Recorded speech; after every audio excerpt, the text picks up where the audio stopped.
Selamat petang, salam sejahtera. Terima kasih karena bersama dengan saya di Nazlin Unity Channel. Petang ini kita nak cerita tentang fitnah RM10 juta terhadap SPRM. Yang mana menurut Ketua Pesuruh Jaya SPRM Malaysia, SPRM, yaitu Tan Sri Azhambaki, beliau menyilar. Beliau mengatakan bahwa inilah tindakan orang-orang yang tidak bertanggung jawab. Saya tambah, sebagai orang yang tidak berguna. Kenapa saya kata tidak berguna? Karena saya setuju dengan kata-kata Tan Sri Azhambaki apabila beliau kata inilah orang-orang yang tidak bertanggung jawab yang menyebabkan penguatkuasaan seperti SPRM hilang kepercayaan daripada masyarakat. Bukan karena kesalahan SPRM, bukan karena tindakan SPRM, bukan karena kekilafan, bukan karena kelalaian, bukan karena kesilapan, bukan juga karena kejahatan SPRM, tetapi karena susu setitik, nila setitik rosak susu sebelanga. Manakan tidak, apabila orang yang memfitnah SPRM itu tiba-tiba pula tampil meminta maaf. Beliau kata, beliau tersalah cakap, terlanjur kata. Pernah dengar kata pepatah Melayu? Terlanjur perahu boleh ditarik, terlanjur kata tak boleh tarik, rusak. Rusak apa? Binasa tubuh. Jadi saya sangat setujulah dengan nasihat daripada netizen selepas isu fitnah RM10 juta yang kononnya diterima oleh SPRM dalam kes berkaitan dengan Wan Saiful Wan Jan, yaitu Ketua Penerangan Bersatu, yang mana itu adalah satu fitnah dan telah pun diakui oleh orang yang mengatakan itu sebagai satu kesilapan beliau kata. Jadi saya setuju dengan netizen mengatakan bahwa SPRM ini patutnya lebih bertegas. Yang hairannya bila SPRM bertegas, ramai yang marah. Bila SPRM terlalu berlembut, ramai juga yang marah.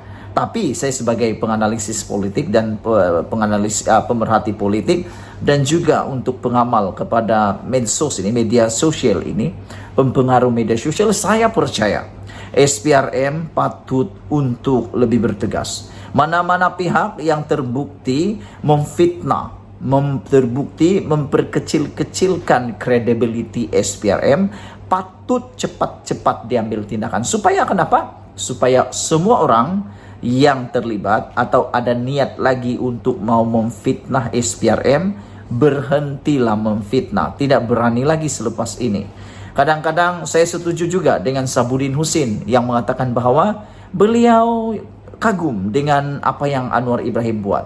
Karena menurut dia, Anwar Ibrahim ini adalah satu pribadi yang luar biasa. Sehingga ke hari ini beliau banyak kali memaafkan orang. Walaupun dalam media baru-baru ini ada seorang pemimpin PAS mengatakan Anwar Ibrahim lebih pendendam berbanding Tun Mahathir. Saya tidak setuju sama sekali. Saya tak setuju sama sekali dengan perkara itu. Karena pada pendapat saya, menurut saya, Anwar Ibrahim adalah seorang pribadi yang jauh lebih mulia hatinya dengan berbanding siapa-siapa pun pemimpin yang ada di Malaysia. Kenapa? Karena beliau banyak kali memaafkan orang. Lihat saja dalam isu terkini berkaitan dengan saman fitnah oleh Ketua PAS di mana di Perak, yang mana apabila Anwar Ibrahim bersetuju untuk menyelesaikan isu fitnah terhadap beliau melibatkan LGBT, Anwar Ibrahim telah pun mengarahkan melalui peguamnya untuk menyelesaikan hal tersebut. Bayangkan saja di mana ini persoalan saya. Kalau ada pemimpin yang kata Anwar Ibrahim itu pendendam lebih daripada orang lain, lebih daripada Tun Mahathir Mohamad, saya nak tanya, di mana faktanya? Di mana sudutnya? Kerana Anwar Ibrahim mampu memaafkan orang. Balik semula kepada SPRM. Saya fikir SPRM patut mengambil tindakan lebih wajar untuk para pemfitnah, terutamanya melibatkan penguatkuasaan Malaysia ini, kerana ianya melibatkan integriti bahkan institusi itu sendiri. Kita perlu memperkukuhkan SPRM dengan lebih baik lagi. Dan kepada mereka yang sudah dikaitkan dengan apa-apa isu termasuk penyelewengan, kes salah guna kuasa, termasuk meminta dan menerima rasuah, semua sepatutnya melaluinya dengan lebih tenang tanpa menyalahkan SPRM. Karena saya masih yakin bergoyangnya pokok mesti ada angin, berlakunya sesuatu karena ada sebab. Jadi kita harus memikirnya secara positif. Ikuti terus ulasan selepas ini. Selamat pagi, salam sejahtera. Terima kasih karena bersama dengan saya di Nazlin Unity Channel. Pagi ini isu paling hangat melibatkan SPRM, Parti Bersatu, Pemimpin Bersatu, dan yang paling menarik melibatkan dakwaan rasuah untuk dana projek ataupun dana Jana Wibawa. Sebelum kita teruskan isu dan ulasan hangat pada pagi ini, sila tinggalkan komen Anda, tekan butang subscribe. Tekan butang subscribe itu percuma untuk mendapatkan isu terkini dan juga membantu mengembangkan channel ini. Baiklah, saudara-saudara sekalian, hari ini segala persoalan hampir terjawab 100%, walau bagaimanapun belum lagi 100% persoalan terjawab. Mungkin baru 80% terjawab persoalan-persoalan mengenai projek penyelewengan rasuah yang didakwa berlaku di dalam dana Jana Wibawa, salah pula disebut. Hari ini disahkan Wan Saiful, Pemimpin Bersatu, disahkan didakwa di Mahkamah Tinggi. Wah, ini gara-gara dakwaan menerima rasuah sebanyak Rm6,9 juta. Belum bersalah tetapi sudah didakwa. Walau bagaimanapun, Wan Saiful Wanjan telah membuat pengakuan yang memang seperti kita jangka.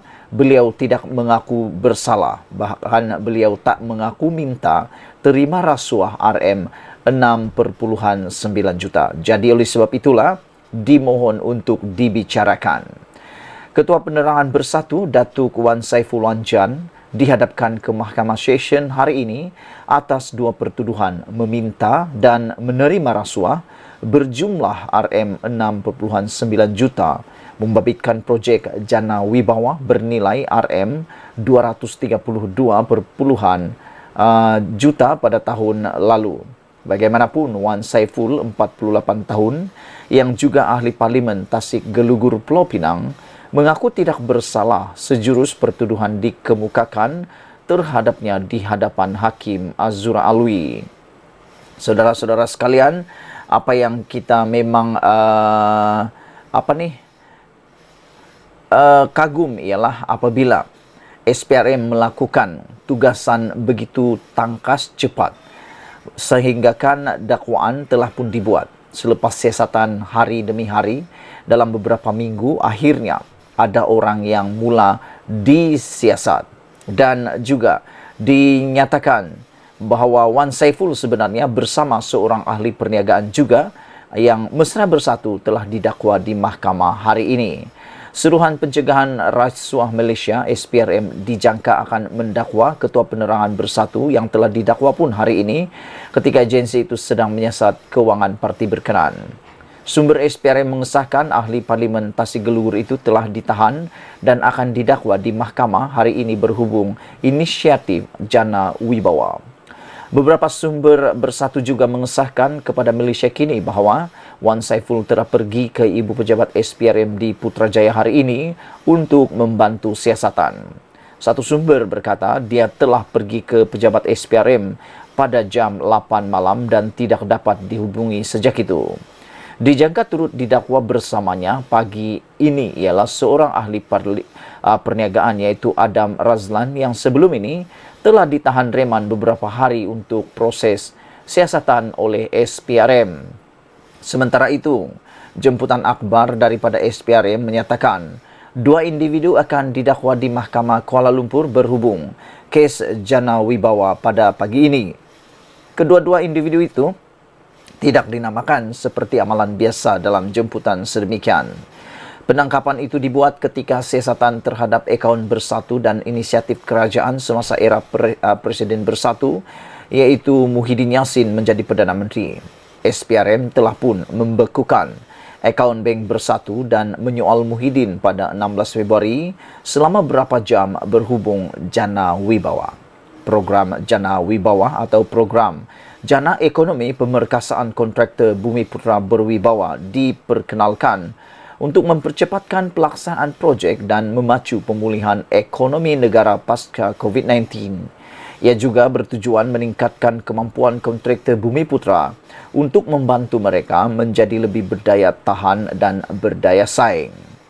Dalam perkembangan berkaitan, Menteri di Jabatan Perdana Menteri Undang-Undang dan Reformasi Institusi Azalina Othman Said berkata, beberapa senarai surat setuju terima SST yang dikeluarkan menerusi projek di bawah program Jana Ekonomi Pemerkasaan Kontraktor Bumiputra Berwibawa Jana Wibawa adalah melibatkan ahli keluarga pemimpin utama parti politik tertentu.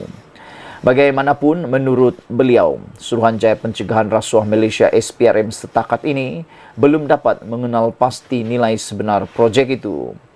Beliau berkata SPRM telah menjalankan siasatan terhadap isu berkaitan tender rundingan terus, antaranya projek di bawah Jana Wibawa yang melibatkan projek pembangunan dan infrastruktur.